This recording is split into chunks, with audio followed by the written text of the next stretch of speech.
नमस्कार। आज हम कुछ शब्दालंकारों की बात करेंगे। हम शब्दालंकारों की बात ही कर रहे थे और लगातार हमने कुछ शब्दालंकारों को देखा जिसमें हमने अनुप्रास, यमक, हमने देखा श्लेष, हमने देखा वक्रोक्ति। तो ये जो चार महत्वपूर्ण अलंकार हैं, इनका बहुत अधिक प्रयोग होता है, चाहे आप आदिकालीन साहित्य को ले लें, चाहे मध्यकालीन को ले लें, उसमें चाहे भक्तिकाल या रीतिकाल, उनका बहुत अधिक प्रयोग हुआ है। ऐसा नहीं है कि इन अलंकारों का प्रयोग अब नहीं हो रहा है या मुक्त छंद की बात की जा रही है तब नहीं हो रहा है। ये अलंकार तो सदैव मौजूद रहे हैं, कभी सायास तो कभी अनायास इनका प्रयोग करने की चेष्टा जो कवि मन है वो करता रहता है। और जैसा कि हमने बताया कि क्या है अलंकार, जो कि काव्य को सुशोभित करता है वो अलंकार है।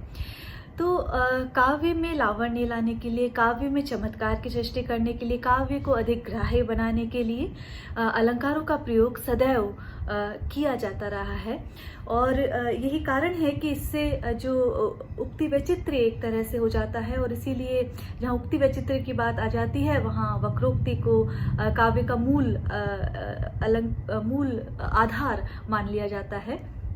और नाना प्रकार से काव्य को कहने की जो परिपाटी है, जो कविता को कहने की जो परिपाटी है, वो हमारे यहाँ मिलती है। और इसी को यदि हम देखें तो पाश्चात्य अलंकारों में भी हम इसमें साम्य हम देख सकते हैं। चाहे हम सिमले की बात करें या अन्य चीज़ों की बात करें, हमने देखा जहाँ क्रुक्ड वॉइस का हमने देखा, वक्रोक्ति की बात की। तो इस प्रकार नाना अलंकारों का प्रयोग काव्य में देखने को मिलता है। देखिए, अलंकारों का अध्ययन क्यों जरूरी है? अलंकार यूं तो आपके केवल प्रथम वर्ष में पूछे जाते हैं, लेकिन जब आप कला पक्ष और भाव पक्ष की बात करते हैं तो वो आप चाहे आप स्नातक की बात करें या स्नातकोत्तर स्तर पर बात करें, दोनों स्थानों पर जो ये अलंकार है वो बहुत महत्वपूर्ण हो जाते हैं। आज हम शब्दालंकारों पर ही बात करेंगे और जो कुछ शब्दालंकार रह गए हैं उनकी बात करेंगे। हमने चार मुख्य शब्दालंकारों की बात कर ली, लेकिन कुछ और शब्दालंकार हैं जिन्हें हम यूं ही छोड़ देते हैं बहुत आसान सा मान के, लेकिन उनमें भी एक बारीक अंतर, एक महीन अंतर है। और वो क्या है वो हम आज देखेंगे। सबसे पहले हम बात पुनरुक्ति प्रकाश की करते हैं। पुनरुक्ति प्रकाश अलंकार, जैसा कि हम जब भी कोशिश करते हैं अलंकारों का अध्ययन करने की, तो हम पहल शब्द का अर्थ खोजते हैं।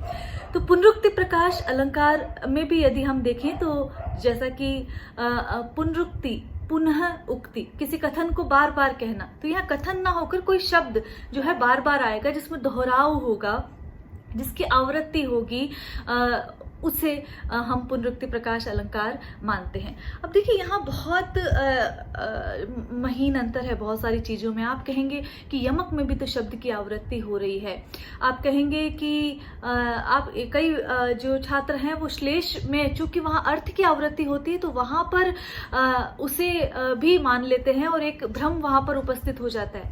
देखिए, श्लेष में अर्थ की आवृत्ति है, वहाँ एक जो शब्द है उससे एकाधिक अर्थ जो है वो चिपके हुए हैं, तो श्लेष में तो किसी तरह का भेद होना ही नहीं चाहिए। हाँ, यमक में जरूर कोई भ्रम पैदा कर सकता है, लेकिन वहां पर जो शब्द की आवृत्ति हो रही है वो भिन्न अर्थ में हो रही है। तो यहाँ पुनरुक्ति प्रकाश में यदि हम देखें तो आवृत्ति और दोहराव हो रहा है, और वो दोहराव कथन में चमत्कार और सौंदर्य लाने के लिए हो रहा है, लेकिन एक ही शब्द की आवृत्ति होती है और वो एक ही अर्थ में होती है। तो इसे हम पुनरुक्ति प्रकाश अलंकार कहेंगे। तो एक ही शब्द की जो आवृत्ति है वो एकाधिक बार हो सकती है, लेकिन वो उसका अर्थ जो है वो एक ही रहेगा। तो वहां पर पुनरुक्ति प्रकाश अलंकार की हम बात करेंगे।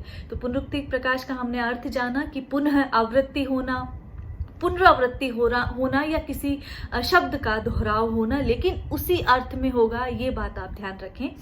यदि हम इसके भेद देखें, देखिए भेद इसके कहीं नहीं मिलेंगे, और कई स्थानों पर तो कई पुस्तकें मैंने देखी वहां पर पुनरुक्ति और वीप्सा अलंकार को एक बता दिया गया है। नहीं, बिल्कुल एक नहीं है, बहुत अंतर है। पुनरुक्ति और वीप्सा में भी अंतर है, वह भावगत अंतर है, उसकी चर्चा हम करेंगे। लेकिन जब हम पुनरुक्ति प्रकाश अलंकार को हम देखते हैं तो इसके तीन भेद हैं। वहां पर पुनरुक्त कह सकते हैं, अपूर्ण पुनरुक्त कह सकते हैं और अनुकरणात्मक पुनरुक्त कह सकते हैं। देखिए, ये अंतर आप सिर्फ इतना भी लिखेंगे कि उपयुक्त पद में पुनरुक्त प्रकाश अलंकार का प्रयोग हुआ है, लेकिन यदि आप प्रतियोगी परीक्षाओं हेतु पढ़ते हैं, यदि आप प्रशासनिक सेवाओं की तैयारी हेतु पढ़ते हैं, यदि आप अपने जो अध्ययन में वैज्ञानिकता लाना चाहते हैं, उस दृष्टि से यदि आप पढ़ते हैं तो इसके भेदों को भी जानना बहुत ज़रूरी है। तो जब हम पुनरुक्त प्रकाश की बात करते हैं तो इसके 3 भेद हमने बताए, पूर्ण पुनरुक्त, अपूर्ण पुनरुक्त और अनुकरणात्मक पुनरुक्त। तो इसका यदि हम पहला भेद देखें, जिसमें पूर्ण पुनरुक्त की बात यदि हम करें, तो किसी शब्द का, जिसे हम सामान्य जो परिभाषा देते हैं, किसी शब्द की एकाधिक बार आवृत्ति या दोहराव जहां होता है उसे पूर्ण पुनरुक्त मानते हैं। अब चूंकि जो शब्द है वो संज्ञा के रूप में भी प्रयुक्त हो सकता है, वो सर्वनाम के रूप में भी, वो क्रिया के रूप में भी, वो क्रिया विशेषण के रूप में भी प्रयुक्त हो सकता है। तो इन आधारों पर हम इसका भेद कर सकते हैं। और जब हम संज्ञा पूर्ण पुनरुक्त की बात करते हैं, कुछ उदाहरण मैंने लिख दिए हैं, वहाँ पर आप रोम रोम, घर घर, कोड़ी कोड़ी, जब इस तरह के प्रयोग हो जाएं तो वहाँ पर आप पूर्ण पुनरुक्त का उदाहरण मान सकते हैं। जैसे उसने कोड़ी कोड़ी करके माया जोड़ी, कोड़ी कोड़ी करके पैसे जोड़े, कोड़ी कोड़ी जोड़कर उसने घर बनाया, कोड़ी कोड़ी स्मृतियों को जोड़कर उसने जीवन बनाया, जीवन के अनुभव सजाए। तो इस प्रकार के जो नाना प्रयोग हैं आप वो देख सकते हैं। तो ये पूर्ण पुनरुक्त के उदाहरण और इसमें भी संज्ञा पूर्ण पुनरुक्त के उदाहरण माने जाएंगे। जब हम इसी पूर्ण पुनरुक्त के यदि हम, जैसा कि मैंने बताया, कोई भी शब्द संज्ञा के रूप में प्रयुक्त हो सकता है, कोई सर्वनाम के रूप में, कोई क्रिया के रूप में। तो जब हम सर्वनाम पूर्ण पुनरुक्त की बात करते हैं तो वहाँ पर कोई कोई, अपना अपना, क्या क्या, जिस जिस, किस किस को जाकर तुम कहोगे, किस किस को जाकर तुम अपना मत प्रकट करोगे। कुछ कुछ लोग ऐसे होते हैं जो दूसरों को समझ लेते हैं, तो कुछ कुछ, जिस जिस, किस किस, ये जो शब्द आए हैं ये पूर्ण पुनरुक्त में भी सर्वनाम पूर्ण पुनरुक्त के उदाहरण माने जाएंगे। तो कोई कोई हर किसी पर विश्वास कर बैठता है, कोई कोई बालक ऐसा होता है जो विद्या का पूर्ण अर्जन कर लेता है, कोई कोई ही मन के भाव पकड़ सकता है ना। तो ये सारी जो बातें हैं वो सर्वनाम पूर्ण पुनरुक्त में मानी जाएंगी। तो इसके उदाहरणों को यूं देखा जाए, जब हम बात करते हैं विशेषण पूर्ण पुनरुक्त की, तो विशेषण जो संज्ञा या सर्वनाम की विशेषता बतलाए, जैसा कि हम जानते हैं, तो वहाँ पर कोई भी जो संज्ञा शब्द आया है या कोई सर्वनाम शब्द आया है, उसके आगे अगर विशेषण हरी हरी घास बिछी है, ठीक है, हरी हरी, सीली सीली, बड़े बड़े, छोटे छोटे, मीठे मीठे, कड़वे कड़वे, ये जो सारे गोरे गोरे, काले काले, किसी भी प्रकार के इस तरह के जो विशेषण शब्द जहाँ प्रयुक्त हो रहे हैं और उनका दोहराव हो रहा है, तो वहाँ पर हम विशेषण पूर्ण पुनरुक्त अलंकार उसे मानेंगे। तो यहाँ पर उदाहरण देख लीजिए, वह अपनी बड़ी बड़ी आंखों से उस घटना को देख रहा था, ठीक है। तो इस तरह जब एक ही अर्थ में जब शब्द का दोहराव हो रहा है तो वहाँ पर, और जब विशेषण के रूप में हुआ तो हमने इसे विशेषण पूर्ण पुनरुक्त शब्द माना। हमने संज्ञा पूर्ण पुनरुक्त शब्द देखे, हमने सर्वनाम पूर्ण पुनरुक्त शब्द देखे, हमने विशेषण पूर्ण पुनरुक्त शब्द देखे। और वाक्य में क्रिया भी होती है, तो क्रिया पूर्ण अनुरुक्त शब्द, पुनरुक्त शब्द जो है वो वहाँ क्रिया का परिचय देंगे। जाते जाते उसने मुड़कर देखा, आते आते वह फल लेकर आया, रोते रोते उसने उसका जवाब दिया, हंसते हंसते बात की, या गाते गाते उसने अपना परिचय दिया, वह खाते खाते ही रो पड़ा, वह छपते छपते रह गया, उसने पढ़ते पढ़ते जीवन के गूढ़ अनुभवों को जाना, वह लिखते लिखते लिखना सीख गया। तो ये सारी चीजें हैं जब हम क्रिया की, वह भागते भागते अभ्यास करना सीख गया। तो इस प्रकार जब क्रिया का दोहराव हो रहा है और उसी अर्थ में हो रहा है तो क्रिया पूर्ण पुनरुक्त शब्द माना जाएगा। तो यहाँ उदाहरण हमने नाना उदाहरण देखे, लिखते लिखते अभ्यास हो ही जाता है। ये सारी जो बातें हैं वो क्रिया पूर्ण पुनरुक्त शब्द। इसी तरह क्रिया विशेषण, जो क्रिया की विशेषता बताए, क्रिया विशेषण पूर्ण पुनरुक्त शब्द का उदाहरण, ऊपर ऊपर, नीचे नीचे, पास पास, धीरे धीरे, कभी कभी, आगे आगे, जितने भी क्रिया विशेषण जो शब्द है यदि उनका जो दोहराव कर दिया जाए तो वहाँ पर क्रिया विशेषण पूर्ण पुनरुक्त अलंकार माना जाता है। जैसे कि वृद्धा धीरे धीरे चल रही थी, वह पहले पहले आया, अभी अभी वर्षा होनी शुरू हुई है, जब जब वह आता है। तो इस प्रकार जो है वो क्रिया विशेषण पूर्ण पुनरुक्त शब्द माने जाएंगे।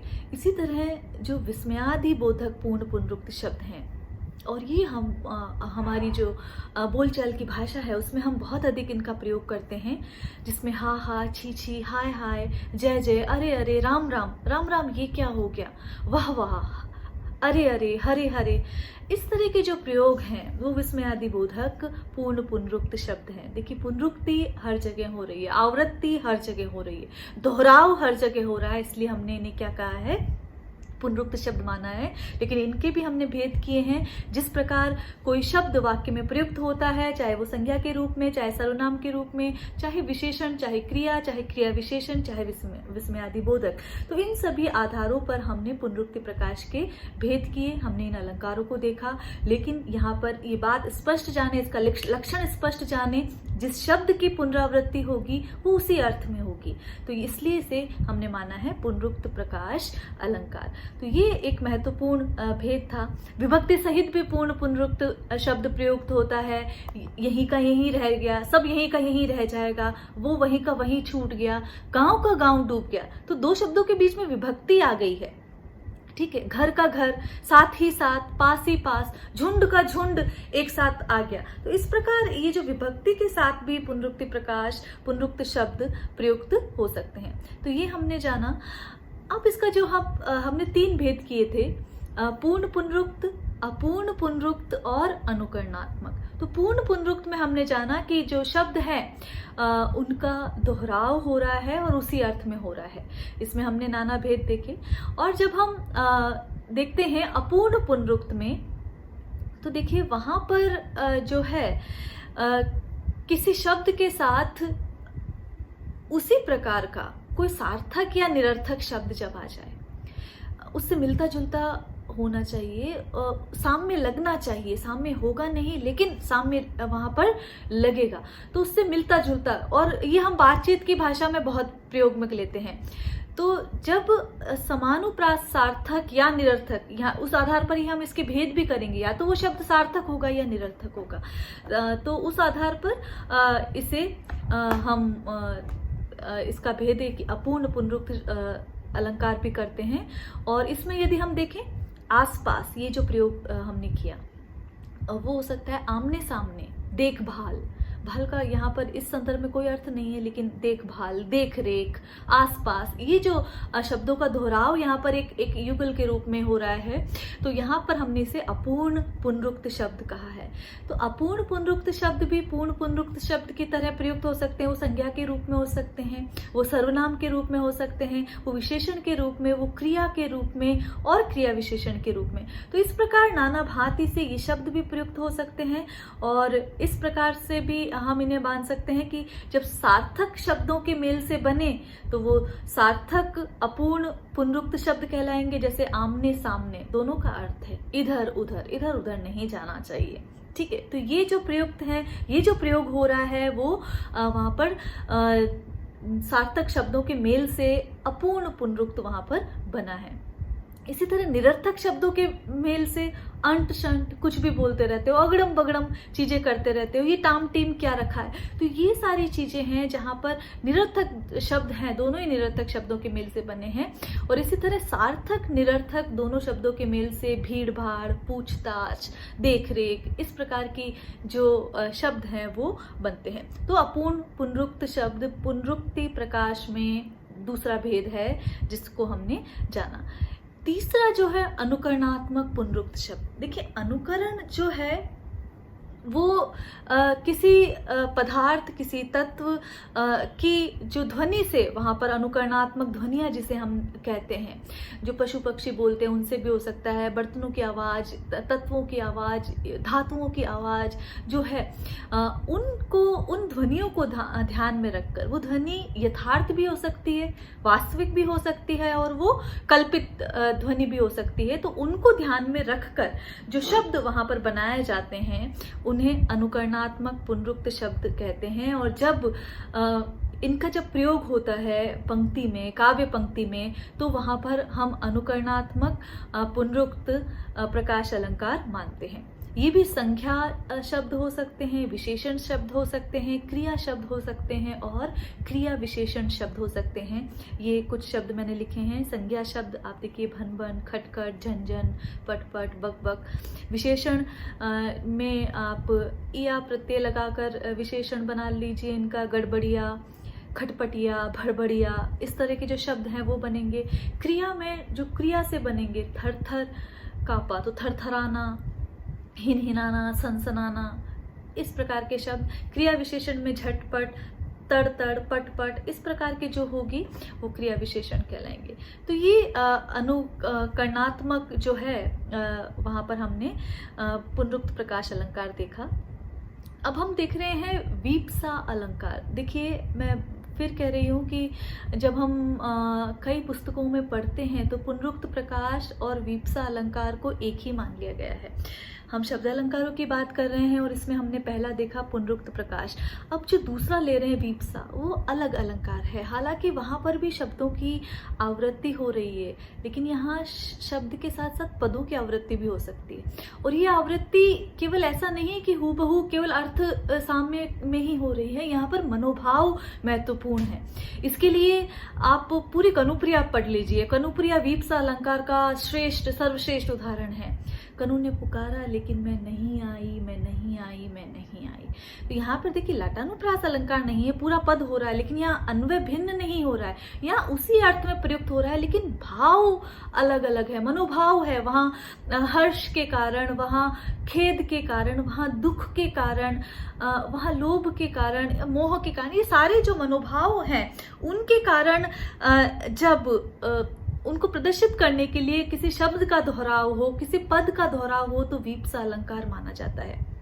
देखिए, वीप्सा का मतलब है किसी चीज की व्याप्ति होना, किसी भाव की व्याप्ति होना, पुनरावृत्ति होना, और उससे जब शब्द की आवृत्ति हो रही है तो वहां वीप्सा अलंकार माना जाता है। तो वीप्सा और पुनरुक्त प्रकाश अलंकार में यही भेद है कि वहां पर जो पुनरुक्त प्रकाश है वहां मनोभावों का कोई लेना देना नहीं है, लेकिन यहाँ पर हम मनोवैज्ञानिक दृष्टि से बात कर रहे हैं और इस तरह ये जो अलंकार है वो मनोभावों से जुड़ा अलंकार कहा जा सकता है। तो ये एक महत्वपूर्ण अलंकार है इस दृष्टि से। मैंने कनुप्रिया का उदाहरण दिया, धर्मवीर भारती की जो कनुप्रिया है उसमें ऐसे अनेक उदाहरण हैं। महादेवी वर्मा की पंक्ति ले लीजिए जिसे हम पढ़ते हैं, मधुर मधुर मेरे दीपक जल, प्रियतम का पथ आलोकित कर।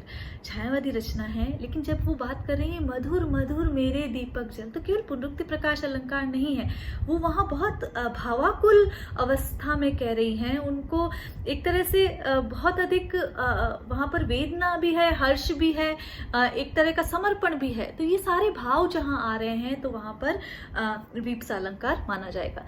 अब जैसा कि हमने बताया कि शब्दगत भी हो सकता है, पदगत भी हो सकता है, वाक्यगत भी हो सकता है। इस दृष्टि से पूरा का पूरा वाक्य वहाँ दोहराया जा सकता है। जब कनुप्रिया में कनुप्रिया कह रही हैं, राधा कह रही हैं, मैं नहीं आई, मैं नहीं आई, उस ऊपर के ढोरों पर जिसे जाना था वो चला गया, वो चला गया। तो इस तरह की जो पुनरावृत्तियाँ हैं वहाँ पर वो वीप्सा अलंकार माना जाएगा। तो यहाँ पर मनोभाव जो है वो आना ज़रूरी है और उसमें मनोभावों की जो बहुलता प्रकट होना वो ज़रूरी है, तो वीप्सा अलंकार माना जाएगा। तो ये बहुत सरल सा अलंकार है। इसकी पहचान आप पुनरुक्त प्रकाश और वीप्सा में भेद आप तभी कर पाएंगे जब आप किसी कथानक से, किसी काव्य के कथानक से पूर्णतः, उसके विषय से पूर्णतः परिचित हैं। उसके पात्रगत मनोगत चेष्टाओं से आप परिचित हैं, उसके पात्रों की मनस्थिति से आप परिचित हैं, और उसके पात्र का वार्तालाप या जो भी प्रकरण, जो भी संदर्भ, जो भी प्रसंग वहां पर चल रहा है उससे आप परिचित हैं, तभी आप वीप्सा अलंकार को पहचान पाएंगे। यदि आप कनुप्रिया का कथानक जानते ही नहीं हैं, आप उसमें राधा की उद्भावना किस प्रकार की गई है आप जानते ही नहीं है, तो आप वहां वीप्सा अलंकार को नहीं पहचान पाएंगे। यदि आप कामायनी को उस दृष्टि से अध्ययन नहीं करते हैं, आप श्रद्धा की मनस्थिति का चित्रण नहीं कर पा रहे हैं, तो वहां आप वीप्सा अलंकार को नहीं पहचान पाएंगे। तो मेरा मानना है कि वीप्सा अलंकार की पहचान तभी संभव है जब आप उसके कथानक से परिचित हो जाएं और उस कथानक में जो पात्र आए हैं उनके जो मनोभावों से जब आपका साक्षात्कार हो जाएगा, तो आप वीप्सा अलंकार को भी सहज ही पहचान सकते हैं। तो ये वीप्सा अलंकार था, एक महत्वपूर्ण शब्द अलंकार है और मनोभावों की बहुलता प्रकट करने की दृष्टि से ये काव्य में महत्वपूर्ण हो जाता है।